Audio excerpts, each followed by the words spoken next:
Barter 6.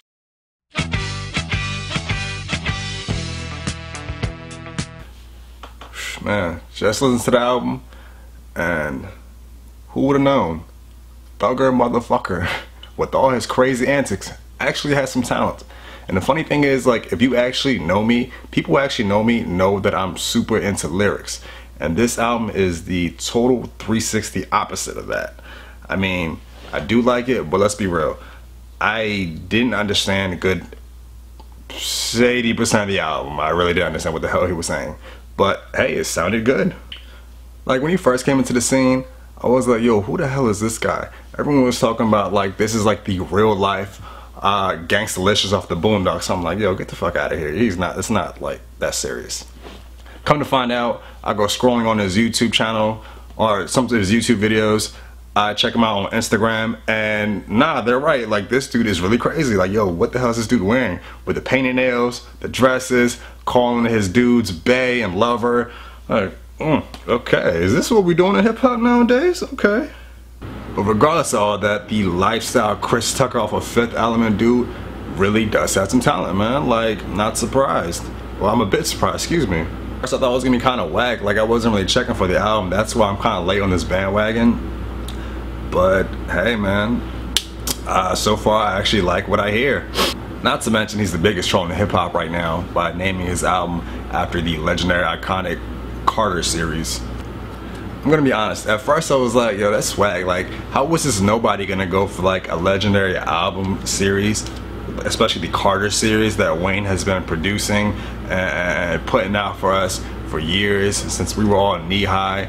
This dude who's not even established gonna come out and name the album on something that hasn't even been released yet. Like, hasn't even brought out the Carter 5 yet, so you gonna come out with the Carter 6. But of course he was unsuccessful with it. Wayne wasn't going for that shit, so he ended up having to name it to Barter 6. But we all know the meaning of it. But by the way, to be honest with you, I'm not a huge Weezy fan. With all that being said, but you do have to give credit when credit is due. I mean, Wayne's been out here putting out numbers and singles for years, man. I mean, he's been on his grind forever. He's one of the, I guess, you can consider him one of the top best rappers of all time. I'm more into like Wu-Tang, Pac, Big, J, Nas, and etc, etc. But hey, to a lot of these guys out here, he's considered one of the best, and can't argue with that. Numbers speak for themselves. But I will say this though, comparing the Barter 6 to any of the Carter albums, I actually prefer the Barter 6, even though I don't really understand what he's saying, because I feel like it's just put together a lot better than anything that Wayne has put together. Like, I dropped the Carter series, I want to say Carter 3 or Carter 4. It's not something that I can actually listen to completely without having to skip a track here and there. Like the Barter 6, it just flows well.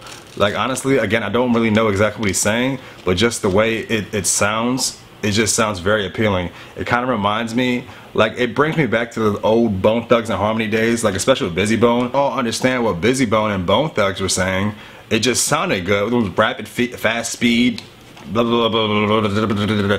Like, nobody understood it. Not everyone understood what he was saying, but it sounded good. It flowed with the track. It was harmonizing. It had a good melody, and it worked. And that's what I feel about the Barter 6 album. It just works. And I know this kind of started off as a rant, but again, I will say, like, I mean, I'm eating my words right now. Like, Barter 6 is definitely something to go check out, especially compared to Wayne's recent work. I mean, honestly, again, I'm not a huge Wayne fan, but I don't think he's really done anything surprising or impressive in the past couple years since he's been out of jail. I mean, he's got a couple singles here and there that people are like, you know, shouting and chanting, but it's nothing too great, to be honest with you.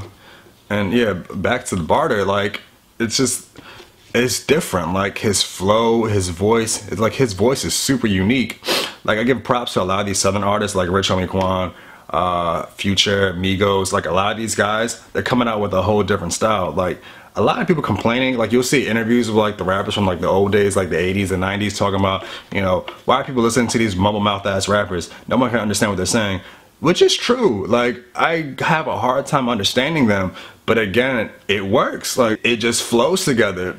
I mean, I think the first time I heard this, or first time it came onto the scene, or I got like initiated to it, was when Future came out with Tony Montana. Yeah, like when that came out, I was like, yo, this shit sounds crazy.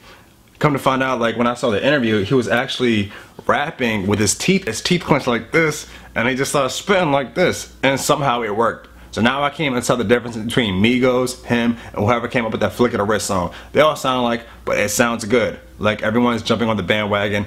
Thug is not actually doing that. I mean, I don't think he sounds just like Future, but he does have that mumble mouth style that Future and them do have. I mean, they kind of all do sound like, but I feel like they all have their own separate lanes. As far as whoever came out the Flick of the Wrist song, he sounds just like Future. I think he's biting like shit, but that's neither here nor there. A lot of hip hop heads are gonna crucify me for this, but I mean, I think it's something fresh. It's something unique. Not everyone is into the lyrical content. I mean, I know I am, especially this new generation. Like, I mean, they come out with these stupid dance songs every other 6 months or so, but it's different. It's unique, and that's what hip hop is about. It's an expression of self.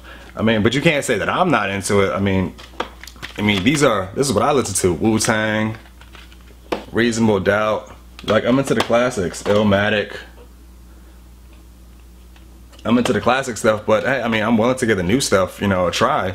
And I mean, it's not exactly like, I'm not exactly old, I'm 25, so I'm out in the clubs and parties and stuff like that listening to what everyone else is listening to by default. So it's not like I'm in my room like an old 80s head, like, you know, just with Adidas tracksuits, just listening to old school shit. Like, this is what I prefer, but I mean, I'm willing to give anything else a listen. Flow patterns match perfectly with the beats, with producer and London on the track, and Weezy. Kind of a coincidence, the guy's beefing with named Weezy and the producer name.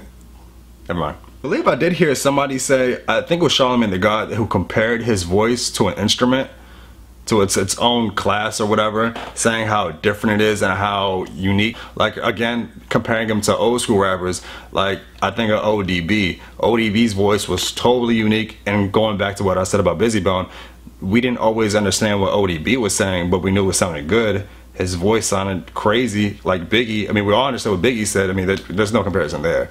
But Biggie's voice is forever iconic.